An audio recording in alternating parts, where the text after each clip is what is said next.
Yeah. So on day-to-day basis, multiple tickets came into the queue to increase or decrease the file systems. They have the regular patching cycles. Some company could have the patching cycles on the quarterly basis. Some companies can have the like half yearly basis. So it differ or based on the company which company, those patching cycles will be different. But this is the frequent task, right? Apart from that, there will be multiple tickets came for server monitoring, like not monitoring, like kind of health monitoring. Some applications team will be always giving the complaint that they are getting a slow response from the servers. You need to check like what kind of load is, what kind of applications running on the servers is taking the more load. What is the approach you will follow in that part, right? Some this could be a normal ticket which comes into your queue. Apart from that, there is a multiple ticket came into the queue regarding the file systems. You will get the ticket alerts that /var file system get full up, /opt get filled up, right? So you need to troubleshoot and tackle those issues as well. So means why I'm telling you the day-to-day operations of the companies, because the interviewer, the main focus of the interviewer is to like someone who will join their team from Linux perspective. He or she should be aware about these kind of problems and should we answer these questions actually. That's why I'm telling you the task or the activities which is performing on a day-to-day basis, right? So we'll start it from the beginning. There is no any beginning of, sorry, not beginning, but means I'll start putting the questions, right? And I'm expecting answers from your side as well, right? If you don't know the answer, means I will not get any response from your side, then I will give the tips and like what are the things we can give the answer in from for those questions. Okay. Okay. Now let me share my screen first of all. Let's start with system health, right? We'll put some questions from the system health first of all. System health. Who will tell me the command to live monitoring the process and the load on the system? Tell me the command. Top command. Very good. Top command. Exactly. And how to check the memory of the system? Good. Good. File system of the system?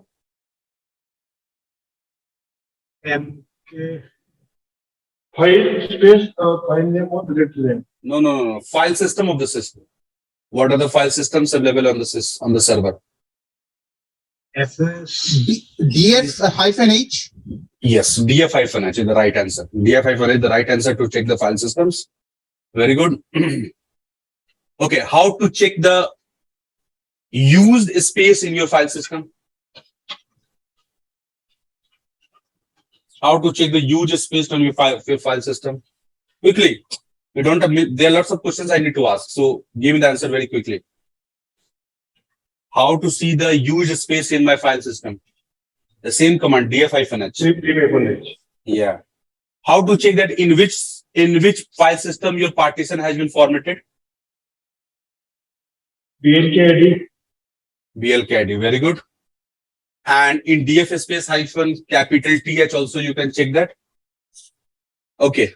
Now the question is, this is the command which I've asked you, and you know those commands. Now what is the question? The question is, now application team has raised one ticket, and now this is an interview question as well. Means the same way the interview will ask you this question also, right? Now the question is, now applications team is saying while running their application, their server is responding very slow. Now, what is your approach to troubleshoot this issue? And what could be the fix for this problem? Who will start? So we can check first the page memory size. If the size, some processes are inactive, So we can move that site into the running processes by using page memory resize. Okay. Okay.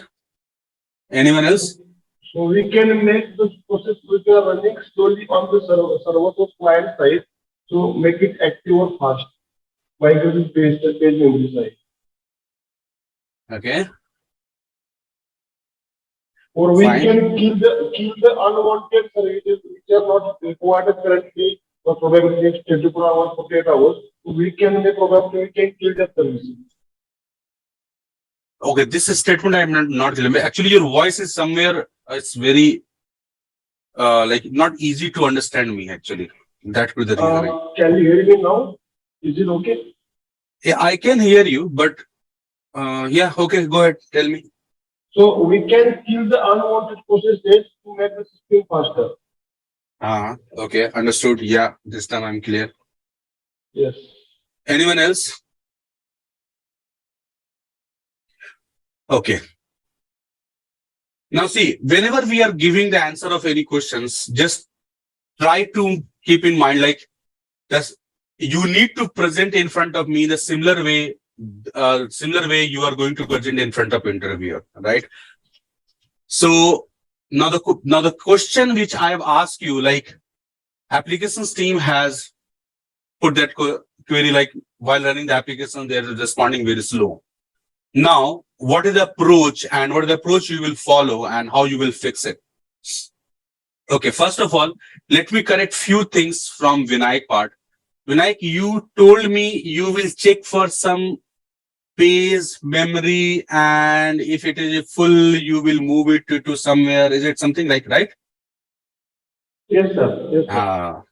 But remember one thing, Vinayak, you cannot move any of the pages from physical memory to the swap or vice versa because this is not an interactive process for users. It is the process of kernel. That kernel is responsible is to swapping the pages from physical to swap or swap to physical memory based on requirement. A user cannot do that. Getting my point? Huh? Got it. Yeah. So the answer of my question will be from where I will start. Okay. First of all, first step which I will give the answer for this question. Once the applications team will be to say, okay, there's a problem with the application and we are feeling the slowness of the server. So my first approach will be, I will check what are the processes running on my system with the help of top command, right? Try to recall means like try to understand my whole things which I'm explaining you, right? And you can ask your questions in between if you didn't understand my point in there. Okay. So first thing is what? My answer will be, first of all, I will check what are the processes is running in my system. Parallelly, I'm writing the commands as well. Okay. First of all, I will check the processes which are running on my system. And then I will also check for what is the load average on my system as well. Either by uptime or the top command, I will check the load average on my system. Now we will see the utilizations of the CPU, like what is the utilizations of the CPU at that point. And we'll try to gather the process name which actually put the load on the CPU. Now, once we will find that the name of process which is using more processors, we will find the owner of that process. And the same command, you will find the owner of process, right? And then after, we will drop because see, the process which is owned by some applications team, we are not responsible to kill those processes. Understand my point very carefully. The process which is not owned by root, because as a system admin, I am a system admin. So I am responsible for all those processes which is basically owned by root, right? Or my team, because maybe possible system admin team also running some of the processes on observers. So if those process is taking the CPU, it's our responsibility, like from system admin responsibility, we can kill those processes, we can restart those processes. But if the process is not owned by root or your team, you will not going to kill the process until and unless you will not have a written approval from applications team. Okay, it will create a very noise in your system. So do not do that. So you need to make sure who is the owner of that process, that you will able to see with the top command. Find out the DL, means the address of their team or that individual people's anything. It could be owned by a single person. It could be owned by a group. So you need to find out the email address of that team or user. You need to drop the email to their team and asking them, this is the process which is taking much CPU. So can you please recycle this process, or whatever the actions you can do, just do that. That is the first thing you need to do that, right? By checking this process, you need to coordinate with the process owner and drop them email and ask them to take care of that process. Number one. Number two, if there will be anything, something, and that is how you will give the answer, okay? And if there will be something which is very urgent, because the uptime is very at the risk level, and if that process is not killed in next 5 to 10 or in 20 minutes, that server is going to crash because its load has been increased so much. And now that is the scenario here. Now what you will do? Tell me.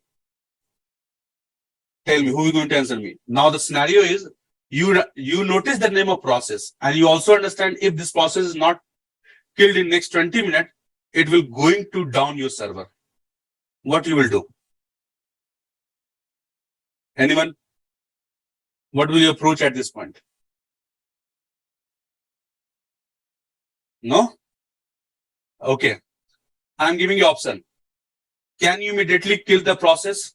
Number one. Will you restart the server? Number two. Number three, you will still chase the process owner to do work on that process. Tell me. Number one, you will restart the server. Number two, you will kill the process. Number three, you will still chase the process owner to take care of that process. Sir, we can check the system log one. Might be if there are any error message or other clues about that might be causing the issue. No. Now you already find out that, Vinayak. You find out that process one is the culprit who is creating load on the server. Now what will be your approach? And you also notice that if this process is not being killed in next 20 minutes, your server will go down. Now what you will do at this point? That is how the interviewer will give you the test of your patience. We can do one thing, that we can disturb the process. Okay. Get resolved. Okay. Instead of kill the service, we can disturb the process. Okay. Anyone else? What is the approach you will follow? So without approval, we cannot stop any process. Okay. Yes. Or we can increase the client resources. Maybe if the process is received to a particular resource, considering that we can increase the server resources such as or memory or CPU or disk space like that. Under the workload. Good. Also, we can monitor the system performance to keep eye next 50-30 minutes, and we can troubleshoot whatever we can see. Okay. See, now understand the answer. First thing that you cannot kill any process, Vinayak. The process which is not owned by you, you will not kill those process.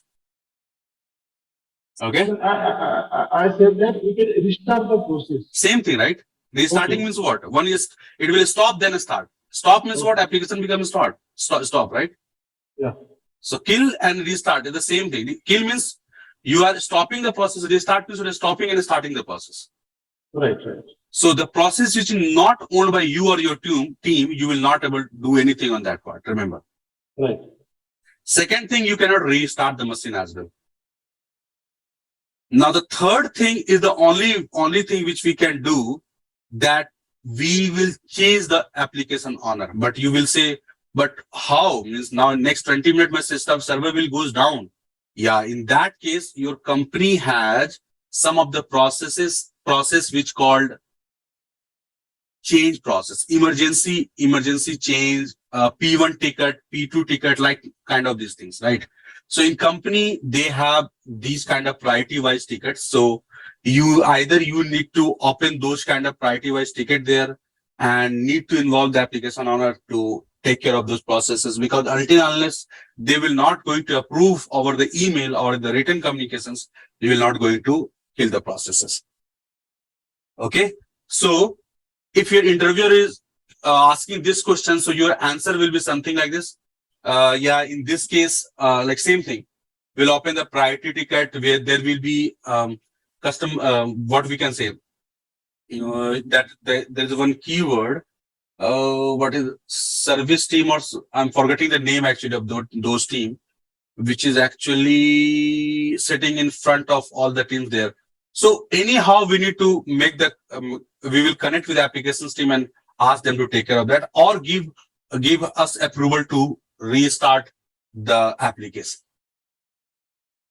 Right? So that is what we need to check with the uptime, top command. Okay, we also need to check the available space on our memory. Right? We need to check the free space -m or something, how much memory is getting utilized.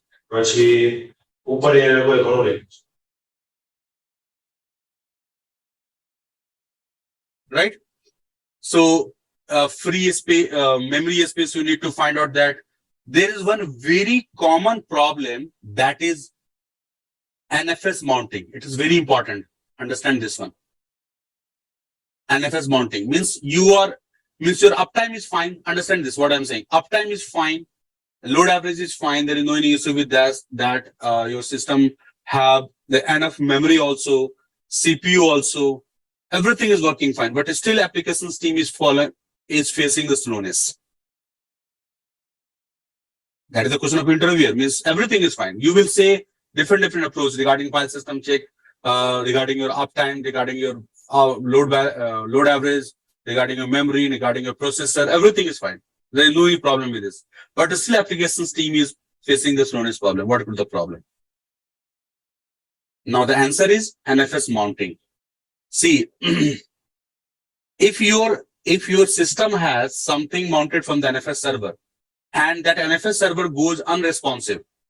If that NFS server goes unresponsive, in that case, your df space -h, this command will hang up.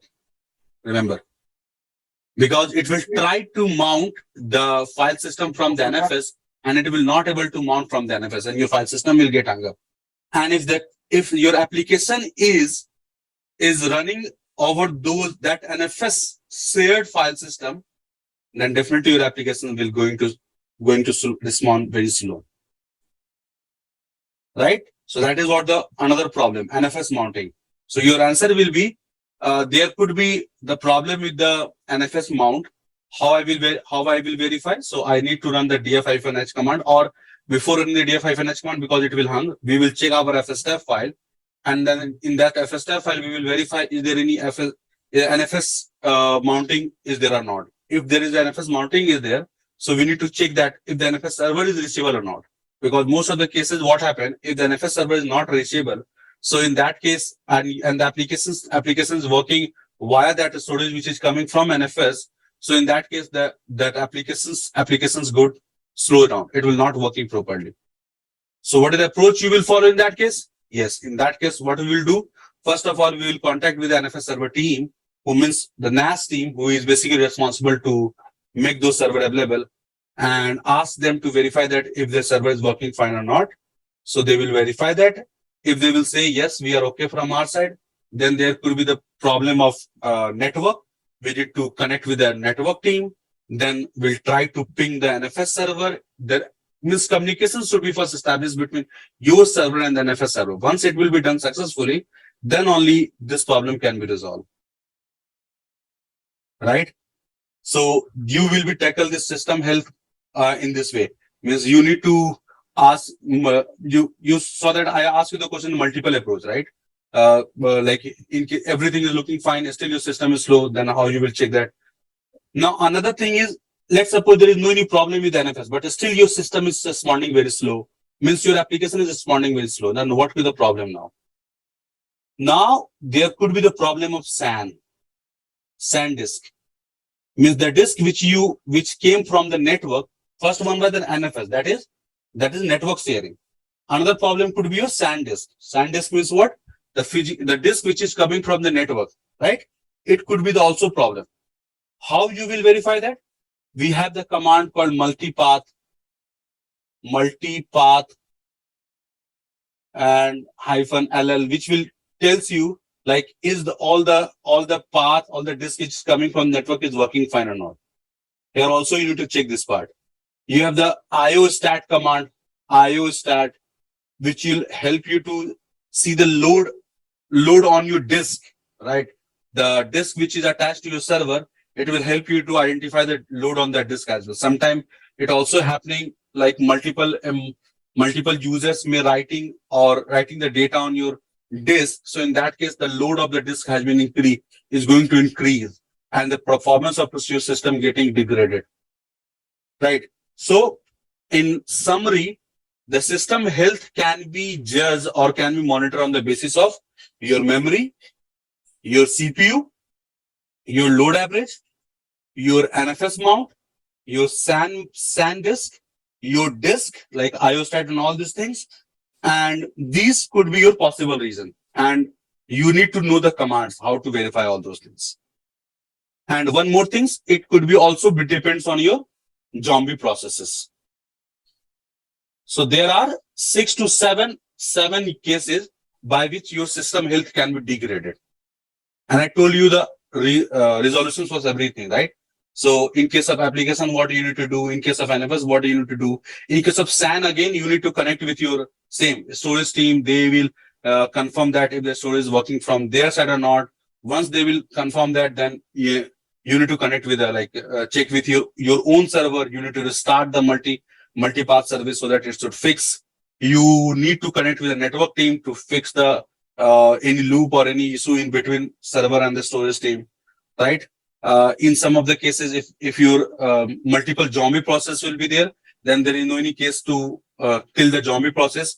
Only thing is you need to schedule a downtime, take the proper downtime, ask your server owner, team everywhere, put the email, take the downtime, like I am going to reboot the server, or tell me the proper time when I can reboot the server. So at that specific time, you need to take a reboot to remove the zombie processes. Then only your system health can be upgraded, right? In some of the cases, it could be possible, like if you getting the issue of your memory or the CPU very frequently on some of the servers, so you may need to increase the resources of the servers, like RAM or CPU of your machine. If it is a virtual machine, it will be very easy. You can connect with your VMware team. They will help you to increase them. Or if you have access, you can even increase the RAM and CPU. Otherwise, it is physical machine. Then obviously you need to connect to the vendors to increase the resources of your servers. Right? System health. Understood, everyone? Got it, sir. Very good. What about others? System health? Okay, sir. Yes, sir. Good. Now, come to the next topic. Next topic is the boot process.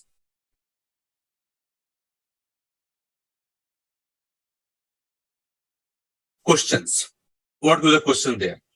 First of all, they will ask you, tell me the boot process of Redhat-8, Redhat-9 or any operating system. Right?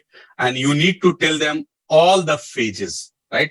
You need to start it from beginning, like from the BIOS phase where the post will happen, then the booting phase when your grub will be loaded, and then your kernel phases when your kernel initialized and load the initramfs, then system D phases where your processes or the services will be targeted, will be get started, then you will get the login prompt, and that is means in the short you need to tell them means all those 5 phases. If they will ask you detail about those individual phase, then you need to elaborate that. Okay. For example, you told them, okay, these are the booting, means just revise the everything about the booting process if you're not aware. So I'm going to pick the questions for individual phases. So now the question is, what if you have rebooted your system and your system is not coming up and it is stuck at control D error. Control D error means on your prompt, you are able to see that error of the control D. Means you rebooted your machine and you saw that your system is stuck on control D error, and it's not proceeding from there. What could be the possible reason and how could you fix that? Ideally, yeah, Vinay, go ahead. Maybe, sir, system is waiting for the input. Input from whom? Or which user, okay? So we can provide the special input to the system and we can check the background process probably. You can see the background process because system is not up at this moment, right? Okay. In the Means, control system. yeah, means you rebooted your system and system is not coming up. It is stuck on control D. What will you answer? How you fix that? We will fix from bootable device. But what you will fix? You will fix not bootable device. What you are going to fix? What that file is. We can check the background process by using jobs command. System is not up at this moment, Vinayak. System is not up. Yeah, you have rebooted your machine, but this system not started yet. Then how you will check the job or the background process? So we can check the file system, log in the system, press the control D and log in the system root user, and then check the etc fstep file. Sometimes it's NFS mount point and something is not. Not exactly an FS point, but somewhere your answer is correct. So this control We will D check that. Yeah. AutoFS. auto FS. Okay, this is also related to NFS. Yeah, auto related to NFS. Okay, now, yeah, now what you are exactly. Now the answer of this question will be when you will see the control D. First of all, we need to find out the problem, right? So we need to look at the screen. Sometimes we need to scroll it up by using page up button. If you have the VM or the console, we can press the page up button to scroll up the screen. So most of the time what happens, this control D error will be happen due to you have misconfigured your FSTF file. Sometimes you forget to remove some entry of the FSTF file of the partition and that partition is not available on your system. Sometimes your file system had some bad sector and that is not able to check while system is boot up. And these are the possible reasons. First of all, what? Your FSTF could be misconfigured. You have not removed the entry of some of the partition which is not available on your system. Third, the file system check has been not done yet, and your file system has some bad sectors. So these could be the possible reason, and you will able to see these problems when you scroll it up. If the file system is not there, so it will saying that missing some name. Its file system is not there, something like that. If the bad sector will be there, it will show you super blocks is not available or crashing or something like this. So you need to see those logs first of all. Then how to fix the problem? So to fix the problem, we give the password.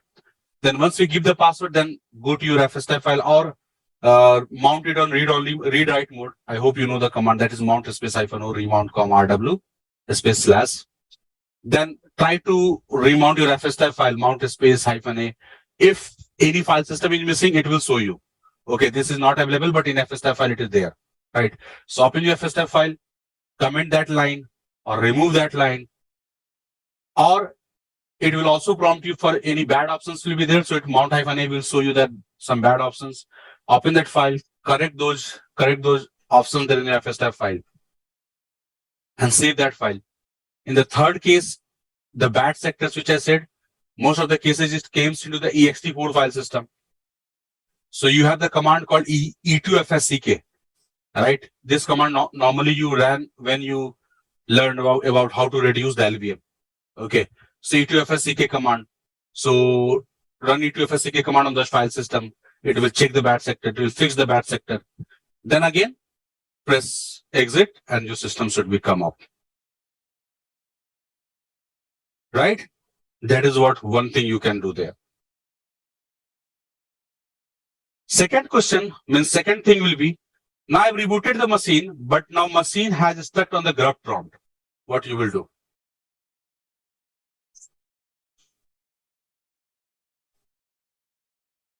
You rebooted your machine, but you saw that your server has stuck at the grub prompt. What you will do and how to fix that?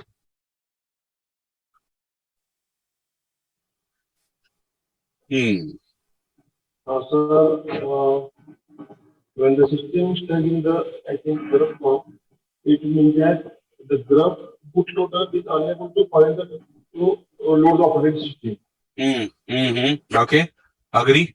So we can check the BIOS settings. To Not BIOS,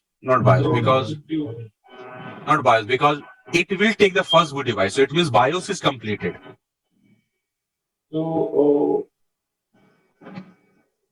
we can take the grub configuration file by slash. How? Because it's on the grub prompt. You cannot do anything at this point. Your first answer was correct. Means not able to find the grub. That's totally fine. The system is not able to find the operating system. Yeah. Not bootloader, not operating system, bootloader. Bootloader. Yeah. Exactly.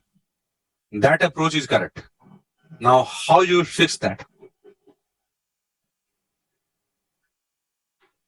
So whatever. Use your through to pen drive or USB repair a grub using grub -install command. But we will reinstall the grub bootloader and update the configuration file. Yes, exactly. You need to be a little bit confident because you answered this question very slowly actually, right? So it's totally showing you that you have not done yet. Huh? So, but yeah, exactly. This is how you can fix this. But this, whatever you know, you need to ask them very confidently. So the answer will be, yes, it is when it is stuck at the grub prompt, it means my system is not able to find the grub, right? Okay, now how you will fix this? Okay, to fix this, I will boot my server with any of the bootable media, ISO or something. Once it will boot up, I will go to the, what was the mode is we are saying? Rescue mode. We go to the rescue mode and mount my operating system with the chroot space/mnt, CSMS, sorry. And then after, I will run the command grub2-mkconfig and will create the file grub.cfg. And come out from there, exit, and my system should become come up. So you need to deliver this very confidently, actually. Got the point, Vinayak? Yes, sir, got it. Okay. Now, the another thing with the boot process. So the thing is, now you forget the password of your root. And you need to log into the root. How you will do that? Tell me.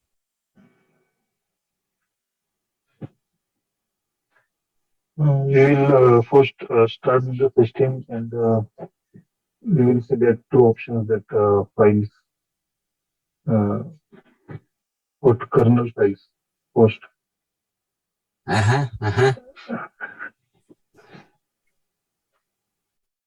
Go ahead. Yeah. Complete this. Okay, we will boot with single user. And in that file, when at the end of that Linux, we will type that init is equal to bin bash. After that, control 10. Control X. Control X. After that, it will ask for the means bash prompt will come. Uh-huh. In that we will put password. We need to mount the slash in read-write mode. We need to mount slash read mode. Uh-huh. After that password, the password. Reset the password. Yes. After that password. Mm-hmm. Then we'll create the .autodeliver file. That slash .autodeliver file. Slash auto file. Yes. That Yes. is me. Yeah. And And then that, after reboot the server. Exactly. And that is what we are looking is that is the thing you will say with the confidence, right? And confidence will only come when you will do this practice multiple times. Getting my point? Supan, what I'm saying you? Yes. Yeah. Because once you will do this hands-on multiple times, so you will become more confident.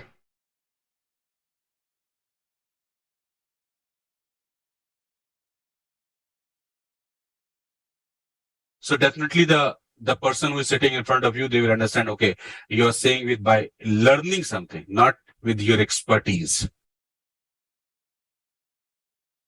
Correct? Yes, sir.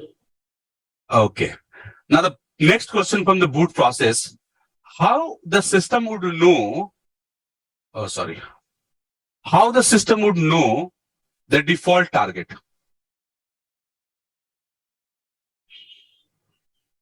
Where it need to boot.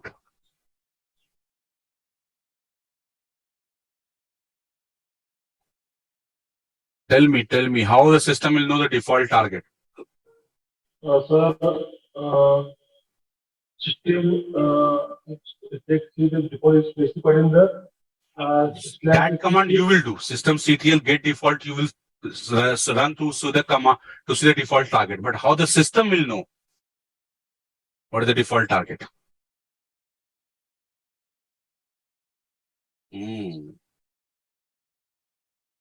Because the default target is specified in the /system/default target. Exactly.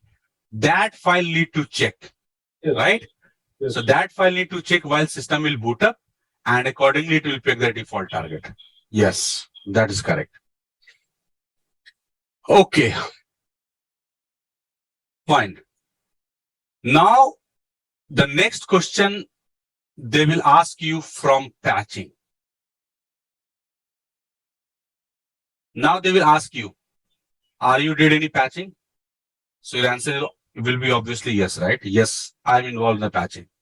Okay, so they will tell you, okay, what are the things you are doing in the patching? So you need to know the process, right? So what is the process for doing patching actually? So it will be divided into 3 tasks actually. One will be called as the pre-patching, means pre-step. One will be called as a during patching, and third will be as a post-patching. Right. Now in the pre-step, what we need to do? We need to take the backup of all the important informations. Important information means all the network related informations, any application specific things if your server has. So those kind of information. So take all the informations as a backup. If you have virtual machine, take the snapshot. That all comes into your pre-step, okay? Take the backup of all required network configurations or the network informations, any application specific informations, or if your system is on VM, so take the snapshot as well. That is the pre-step.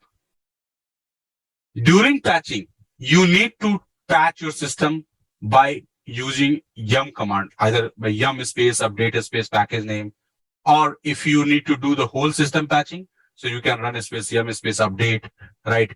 There will be any security related patches, so you can run the command accordingly. So patch the things, whatever you require. And once the patching will be done, reboot your system. And once the system will be rebooted, match all those informations which you take previously. Like before patching, you check the kernel version.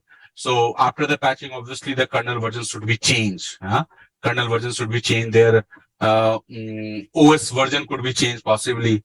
Right. But the mounted file system will not be changed. IP address should not be changed. Gateway, DNS, application specific things, those do not should not be changed. So that thing you need to validate in the post step, right? Once this validation will be okay, then you can say, okay, this patching is done. But before doing all this activity, what you will say, like we have the patching cycle quarterly, half yearly. You can put it like anything. You better if you will put, say, okay, in my company, my patching will be happen on the quarterly basis. So whenever the quarter is about to reach, we initiated one email with all the server owner, with all the applications team, and we'll say on the specific date, like we are going to patch our server. Let me know who will be available from your side to bring down the applications, or let me know if you are comfortable with these window. That will be get confirmation from the applications team and the server owner, everyone. Once that will become confirmed from company perspective, there is a ticket called change ticket, right? There is a called change ticket. We need to create some change ticket there and get it approved. Okay, this will be approved. Okay, you can able to perform this patching in this window. And during our window, either on the same day or one day before, we take all the pre-checks.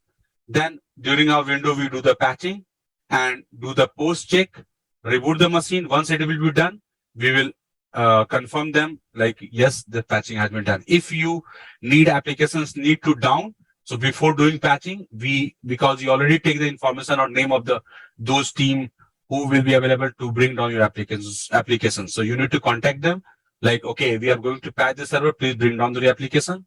They will bring down their applications. Then you will patch the machine. Then you will take the reboot of the machine. Then once you will do the post validation, you will ask the applications team, okay, start your applications and check if everything is fine or not. So they will start their applications, check that everything is fine or not. If anything not working, they will obviously confirm you like, this is not working. Then we need to fix. We need to see if there is something issue with the server level or what. And if they will say, yes, application is working fine, then this patching will be complete for that specific server. Similarly, we need to do the same step for all of the servers which we have. Right? Yes, sir. Good. Now the questions from the patching topic would be, what kind of problems you have faced during patching? Now, you can tell them the first problem is sometime while patching the machine, we are not able to connect with our repository servers. It could be a satellite server, it could be a local repository, it could be your anything. Means you're not able to connect with your repository servers. Okay, so how you fix that? So to fix that, again the same thing, because it depends on the network, or we need to check the repo file first of all. If it will be wrong, make it correct. Correct the repo file, or if it will be correct, then we need to check on the network level, is there any issue or not, right? Then we fix those issue by correcting the repo file or putting the correct IP address or fixing the network problems. We fix all those things, then we'll start the patching. That is what the first problem you may and say them like, I face this kind of problem. Second problem, you can say, once I updated my system and I rebooted the machine and server didn't came out. So in that case, what you will do means how to fix that problem. Sometimes your server reach into the kernel panic state, or it not giving you booting prompt or something, it will not give you that point. So the quick solution will be, if it is the VM, so we will revert it to the snapshot, because we already took the snapshot. So we'll revert it as.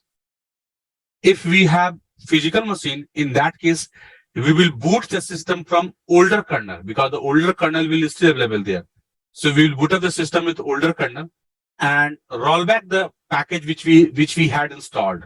Means we will remove all the packages which we had installed, and then again take the reboot and see server comes normally or not.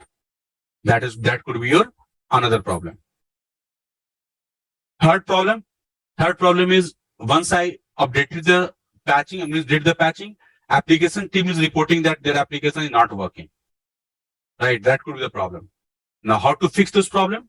So to fix those problems, we'll see the application log. Sometime what happened? Those applications may not be compatible with the newer version of the software which we install. Like the Apache get updated to 2.7, 2.8, and those applications which is running on that, it will not compatible with those packages. So in that case, we need to roll back that specific package only. Okay. Ideally, this problem can be happen in the development environment because these things will be tested before going to the production, right?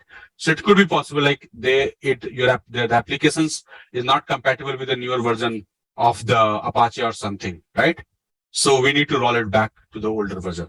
That could be also the problem which we faced during the patching. Everyone getting my point? Yes, sir.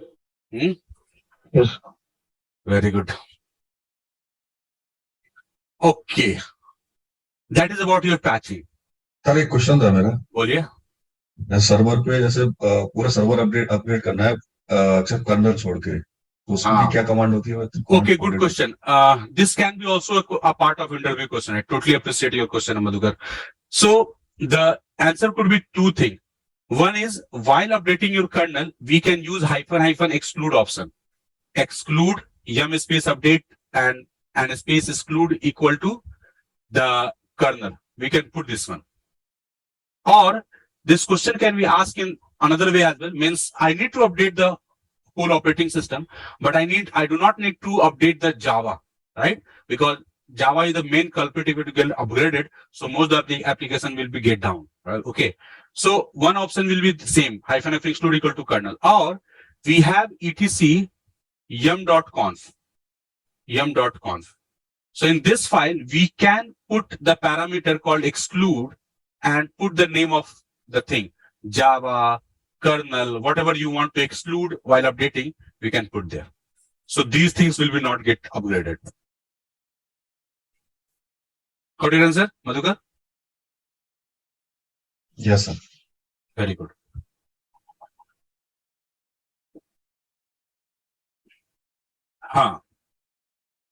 Now come to the another topic. Now the question is, have you worked on shell scripting? Do you have knowledge of shell scripting? Again, it's totally up to you how much you have practiced it, right? Because when you will say yes or no, means if the requirement of the company is shell scripting, and if you will say no, so obviously it will give us some negative impact. But when you will say yes, so you should be ready for the like questions from the shell scripting, right? They will ask you, they will give you a few scenario, like if I want to create some script which will monitor the health of my memory, CPU, server, file system, different scenarios, right? So how you will create the script. If I want to create some of the script which can create the number of users for me, how you will do that. If I want to create the script to take the backup of some time, how you will do that. Okay, if you want to create some backup script and want to make it schedule, so how you will do that. So you need to prepare for those things, and it is totally up to you how you are going to practice with the shell scripting. In the shell scripting, obviously the script is very important what you are going to practice. Parallelly, you need to aware about the grep command, sed command, awk command, find command, means these are the major command, but whole Linux command will be very important while writing the shell scripting. Okay. Now, in the next question, they will ask you about the provisioning. Did you do any provisioning of the server? Okay, first of all, how many of you know about the provisioning? What is the meaning of provisioning?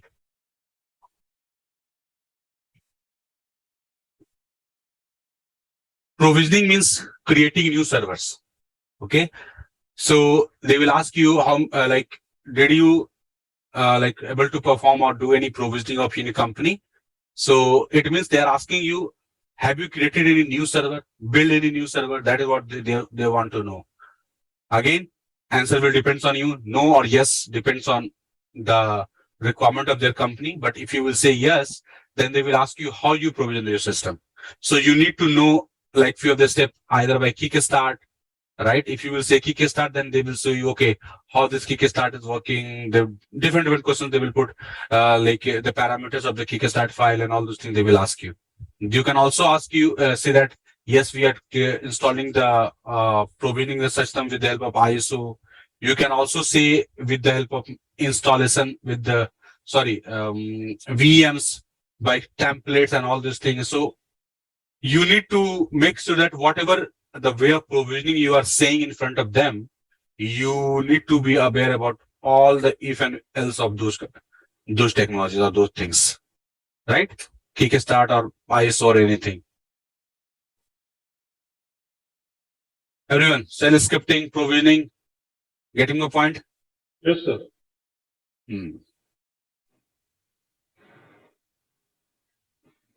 Okay. Yeah. For proving, there are some third-party tools. We can also have the PXC and all these things. Third-party tools also we have, but normally their companies are not preferring to go with third-party softwares until unless there is no any specific requirement. They go with the inbuilt tool of the Linux because Linux has capable enough to do the provisioning of their own servers.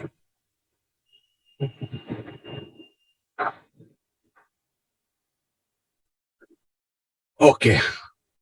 Now come to the user and group related questions. And this is something where they will ask you n number of questions. Like they will ask you the purpose of password file. Who can tell me? What is the purpose of password file? What it contains?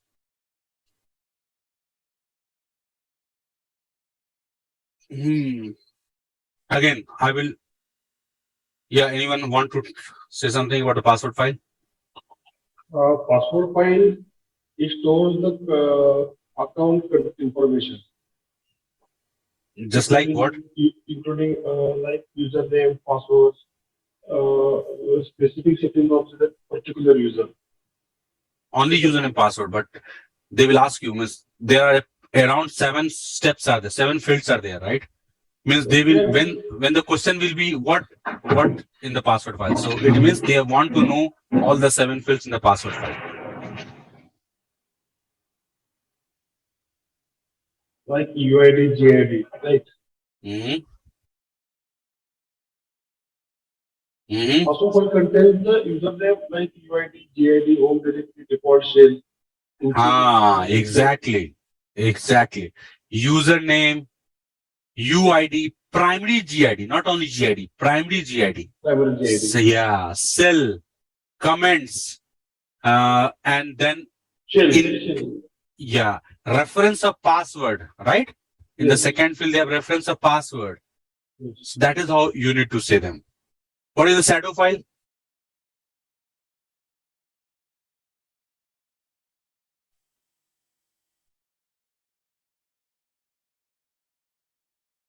Again, I will strongly recommend you to go with all these files because these are very, very important files from the interview perspective.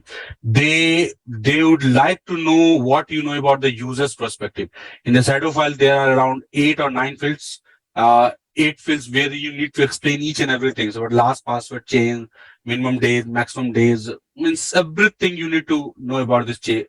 Warning period. Yeah, exactly. Period. Yes.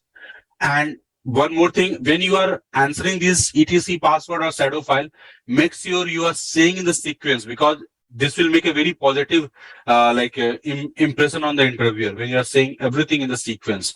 What comes first, second, third, fourth, and fifth, like this, right? So try to memorize those files.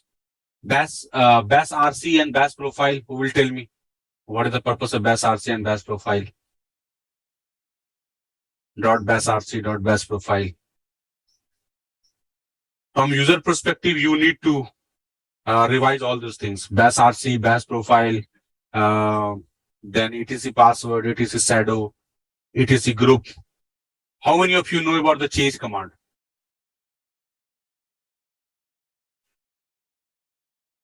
To change the age, na? Change, CHAG. Yeah, change age. Change the age. Right. How to check the last when the user's password has been changed? Who will tell me? Page -L. Space username. Change-L username, exactly. How you will find that the account of the password, user has been locked?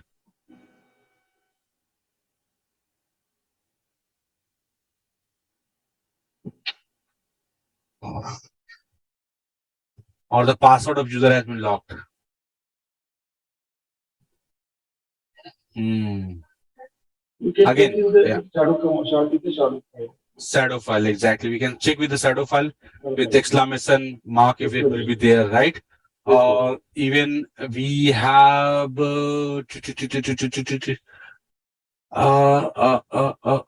we have some command also, fail lock command, fail lock space hyphen user and the username, which will tells you that the password is locked or not, right? If the account will be locked, the change-L will also show you when the account has been locked. How you will give a user to create the users in your system?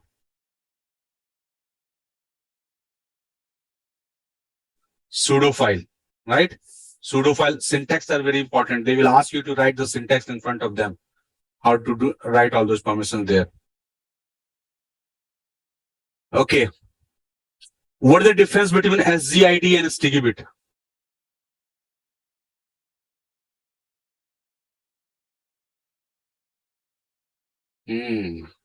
ACL. What is UMask value?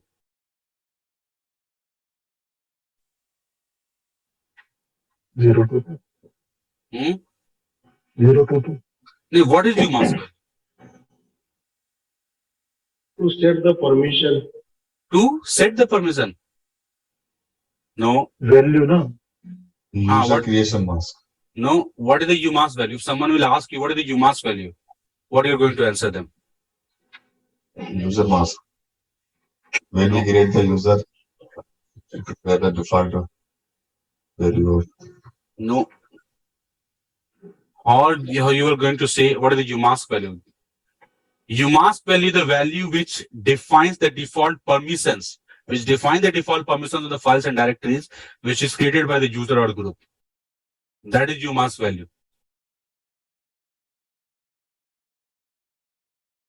Right? Read, write, and execute permissions, right? But what is the default permissions on a file and directory? That will be defined by UMask value. Yeah. And then what is chmod command?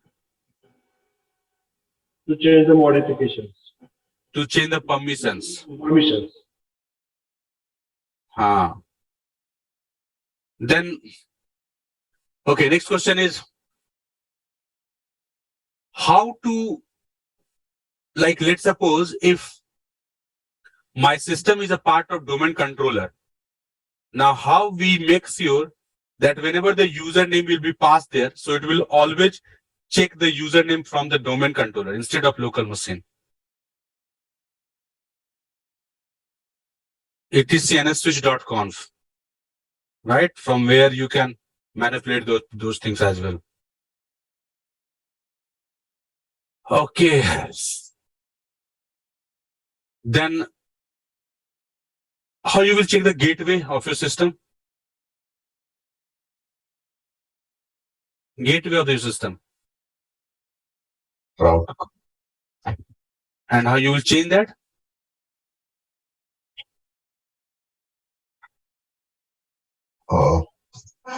NMTUI concept. NMTUI, exactly. NMCLI as well. NMCLI, NMTUI, gateway, DNS, IP address. Yeah. Right? Yes, sir. How you will check the connectivity between source and destination? Ping, telnet. Ping, telnet, exactly. Correct. And how you will find the hoops between source and destination?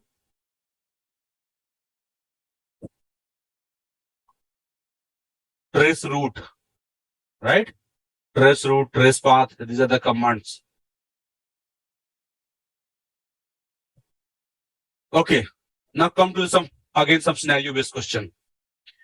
Now question is, my user is not able to connect remotely. Via SSH, user is not able to connect remotely. What could be the problem? Okay, let me create few more scenario there. The scenario is, till yesterday, all the users were able to log in, but since 2 a.m., no user able to connect with my system. What could be the problem and how you will fix that? The scenario based questions are very important. They We can. Yeah. We can take the SSH service first. directly. Means now the question is, since 2 a.m., no any user is able to connect with the server. What is the approach you are going to follow now? Check network connected. Okay, how you will check that? Typing. Agree. Point number 1.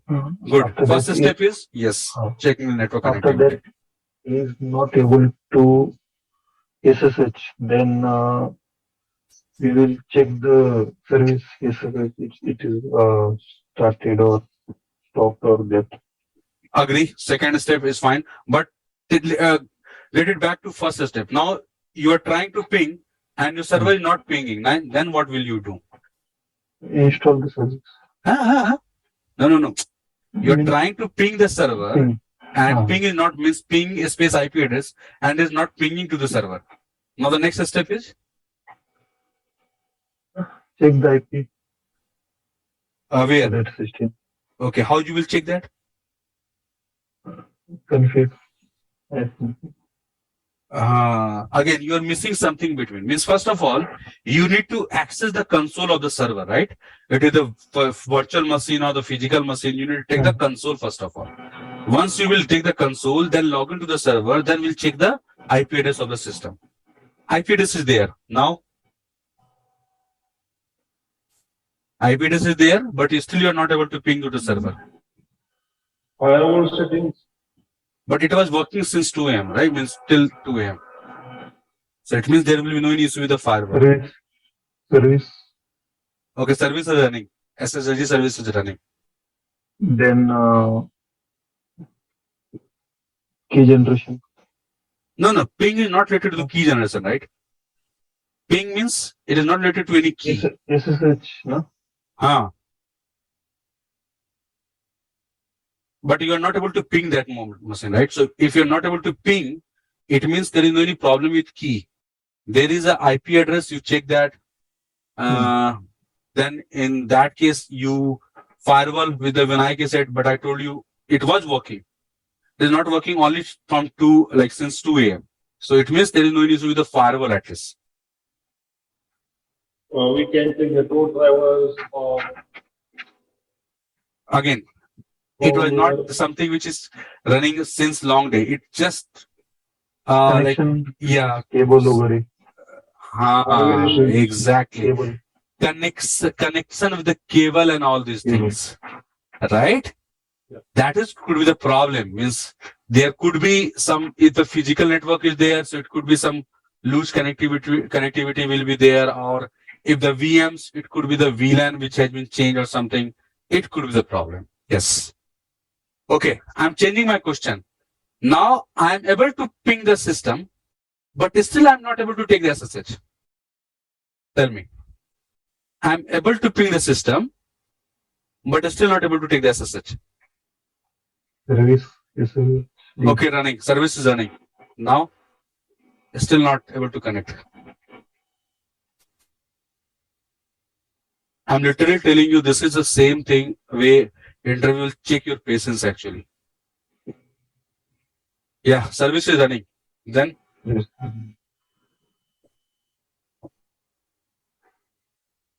SSH port, we can check that department 22 or not. Okay, I'm assuming service is running, that 22 port is also working. It means there is no need to be the 22 port number. Then We cannot tell it command to check the remote system. definitely it will not work because you are not able to connect with SSH. So it means telnet will also not work in that case. What is the problem now?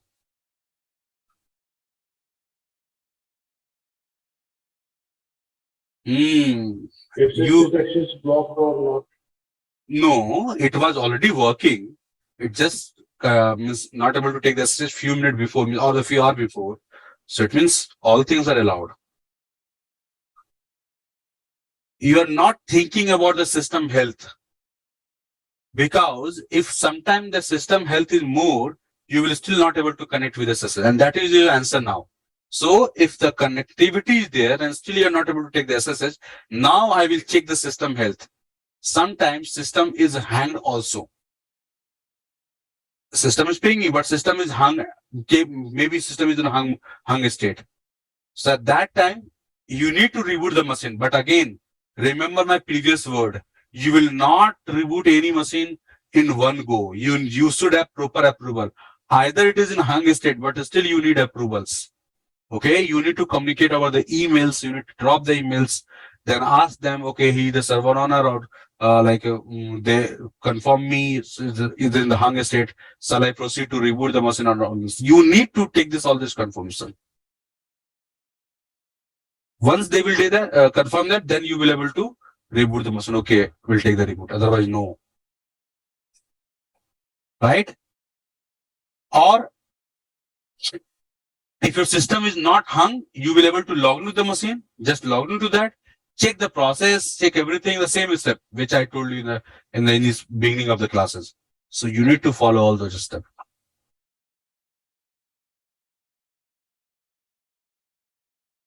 Got my point, everyone? Yes, sir. Good. Okay. Now let's proceed with some logs. Okay, where the logs of the system is generating? In WAR file. Var log, not where? Var log. Where log. Exactly. Okay, now scenario based question 1. Now the thing is, application team is trying to upload their data on their file system, but they are not able to upload their files on those file system. What could be the possible reason? And tell me the approach, step 1 and step 2, what you are going to perform there. They're not going to upload the files. However, they were able to upload like maybe 2 days before or 3 days before, but today when they are trying, so they are not able to upload the files in their file system. Here we can check the system permissions. Say again. System permissions. Existing permission, that could be one reason. Totally agree. Where application team has the required permission to upload the data or not, we can check that first. Totally agree. But application team is saying 2 days before they were doing, but today they are not able to do. It means there will be no need of permission, right? This space issue also would be. Exactly. This case space. But how you will find that? That is the question. How you will find that disk space? This is the step 3. But before that, you need to check the logs. Yeah. Right? So the answer will be, will ask for the applications team for relevant message. Show me the message, what they are coming, or we'll go to the logs of the application because applications log may be different locations. So we'll ask the log location, we'll read the log, find out the problem, and possibly that could be the reason either from the permission or the file system does not have the space. And then after I will take the action. So let's suppose now file system do not have a permission, space. What you will do? We can create necessary space. No, how you will create the necessary? It is not your server, it is the server actually. It's not your home system. You just simply attach your disk and increase the space. So we can increase the application quota size. Quota, no, not quota, because there is no any meaning of quota at this moment, because the applications team are writing on the file system, so there is no any quota at there. Your file system get filled up. So what the quota will do? If you increase the quota, still they will not able to write, right? Yeah. Yes. Now tell me. How you free up your file system?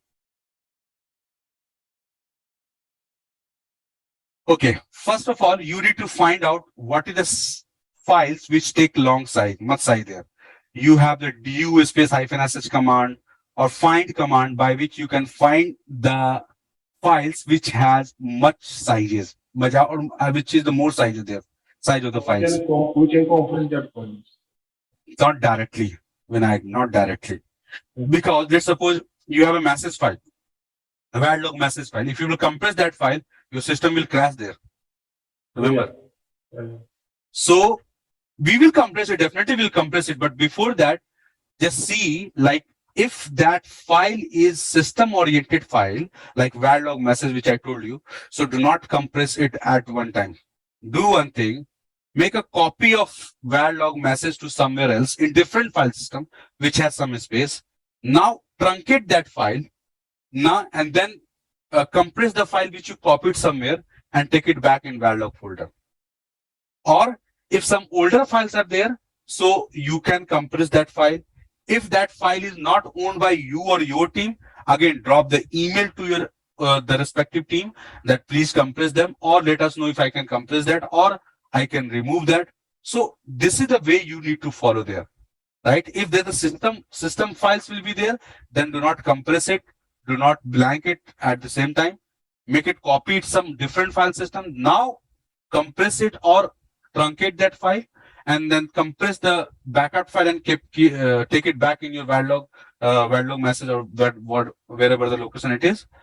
Or if you have older files there, then if it is reasonable to delete those, okay, delete those files. Or if the older file it will be, you can compress that. If it is not owned by you, again the same process, take the approvals, drop the emails and all these things you need to do, then only you will be able to perform this. Okay? Yes, sir. Also, we can do the unnecessary, which log which is not required longer. Say again, Vinay. Say again. Also, we can delete the log which is not longer required for temporary. Yeah. Yes, we can. But you will only able to know it is important or not if you will own that. Otherwise, you need to circulate the email. Yes, sure. Right? Okay. Now the scenario is file system has enough space free there, but still users are not able to write inside that. Permission. No permission. Permission is there because they were able to write everything like 2 days before and all these things. Permission is okay in this time.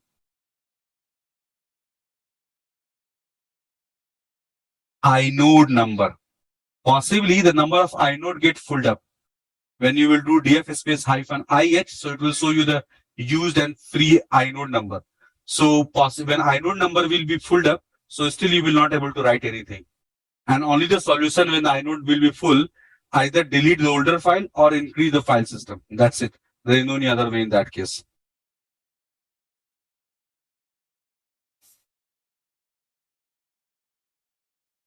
Sir क्या करेंगे आईनो number full होने के बाद increase Either increase your file system or delete the older file.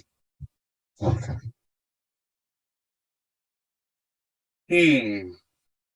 Next question will be, have you increased the size of LVM?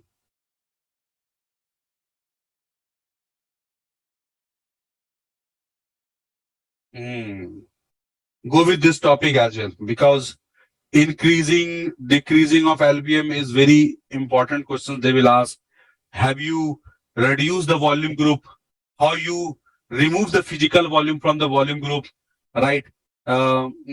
These questions will be very important when you will go to the interview. Swap means what are the swap partitions?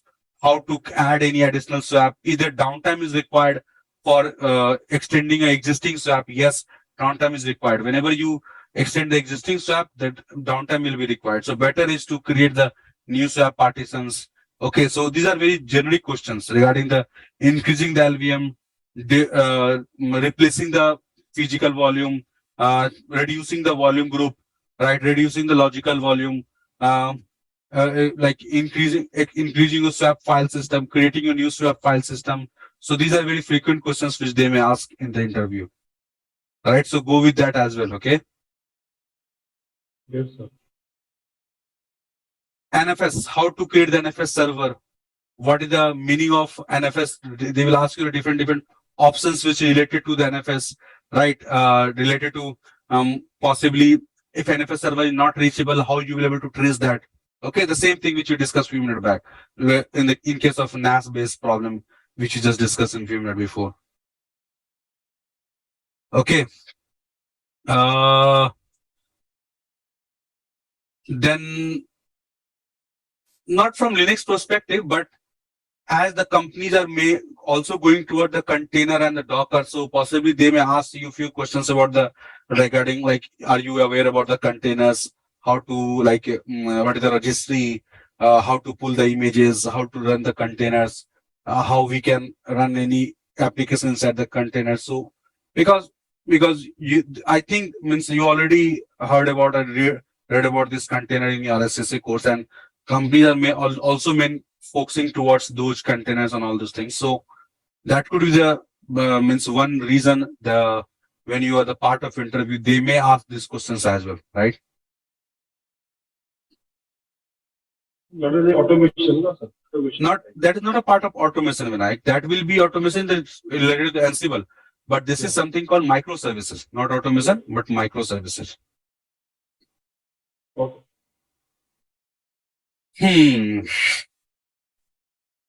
Container means as compared to VM, it is like lightweight and exactly.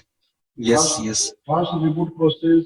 We can deploy everything easily as compared to VM. Like VMs, yeah. You should talk about using containers rather AWS also using VMs. Right. Easy to deploy. But the way of working is moreover different in case of container. Like as you know, we have like images. We need to pull the images, huh? Exactly. Yeah, that is right.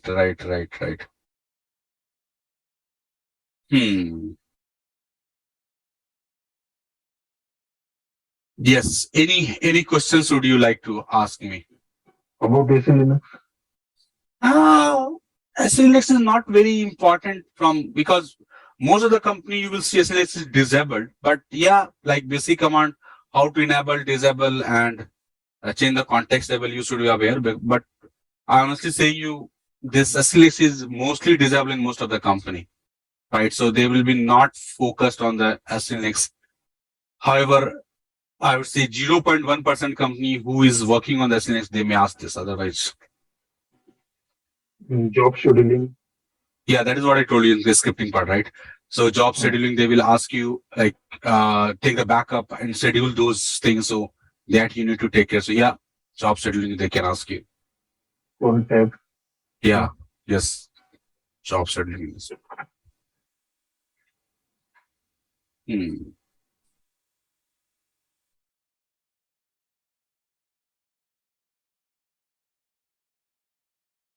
Means whatever topics which we have discussed till now, it's very frequent questions, the scenario which I have told you, right? So just try to like collect the more informations about all those things, because it is very important to whenever you, and I told you one important thing is what? Confidence.